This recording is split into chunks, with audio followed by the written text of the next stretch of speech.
Santa Claus. A man so well known that there have been movies, songs, and an entire season of the year dedicated to him. But what if I told you that Santa Claus is not all that he seems? Let's take a deeper dive into Mr. Claus, shall we?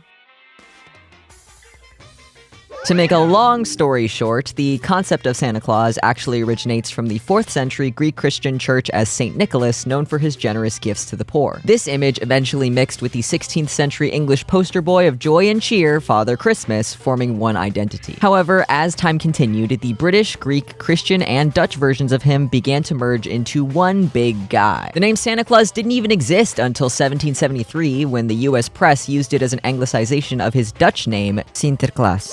Despite coming from many different cultures and manifesting in many different ways, it seems his moral standing has stayed the same. His one goal? Bringing gifts and treats to young children during the darkest months of the year. But I say we need to bring that sense of moral standing into question. For one, he commands a small army of elves to do his bidding. We don't know the size of the army, nor how he rallied together this group of individuals. Is it a dictatorship? Indentured servitude? A genuine willingness to spread joy and cheer during the Christmas season? No one knows for certain. The reindeer are the same way. Some would say that the reindeer are the dogs of the North Pole, obeying Mr. Claus because he's their owner. But I know better. If Rudolph the Red-Nosed Reindeer has taught me anything, it's that these reindeer have sentience that rival human beings. They carry themselves with the same prejudices, same hopes, same dreams that human beings do. So what makes them like Santa so much that they're willing to pull a sleigh around the entire world in one night? That's a ridiculous amount of work. Mr. Claus must have some kind of power over these creatures. I would like to cite the popular Christmas song Santa Claus is Coming to Town, which goes like this. You better watch out, you better not cry, you better not pout, I'm telling you why, Santa Claus is coming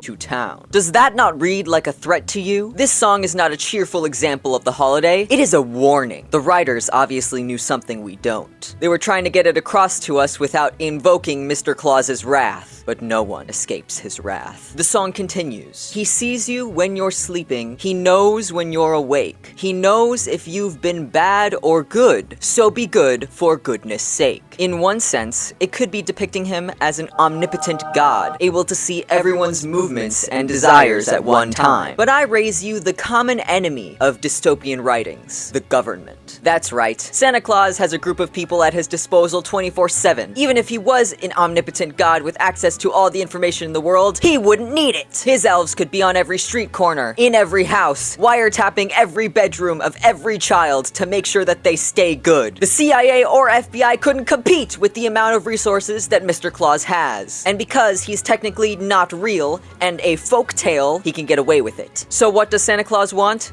Control. You see it everywhere nowadays. People wanting to listen to Christmas music in July, stores skipping Halloween and Thanksgiving in the fall. It's clear as day. Mr. Claus wants the entire year to be his. He wants everyone to be the goodest they can be for fear of punishment from him and his elves. I won't have it. So that's why I'm going to catch him. The first step is checking my home for wiretaps and hidden cameras. Despite making my list and checking it twice, I didn't come into contact with any. Maybe he's one step ahead. Darn you, Mr. Claus! That's okay. My plan must go on. To lure him into my home, I decorated as much as humanly possible on a freelance video editor's salary. My home looked absolutely joyful, but no luck. I even installed security cameras to watch at night, but all I saw were some stupid ghosts. Well, I didn't want to have to do this, but he gave me no choice. The milk and the cookies. The classic Santa bait, used by children everywhere to sweeten the deal they make with the big SC and hope they can avoid punishment for another day. It's not Christmas Eve, but surely if I complete the ritual before Christmas, he'll find a way in, right? And so I waited. All night. I sat by the tree and waited for his arrival. The house was dark. The mood was getting low, and I found myself getting sleepier and sleepier.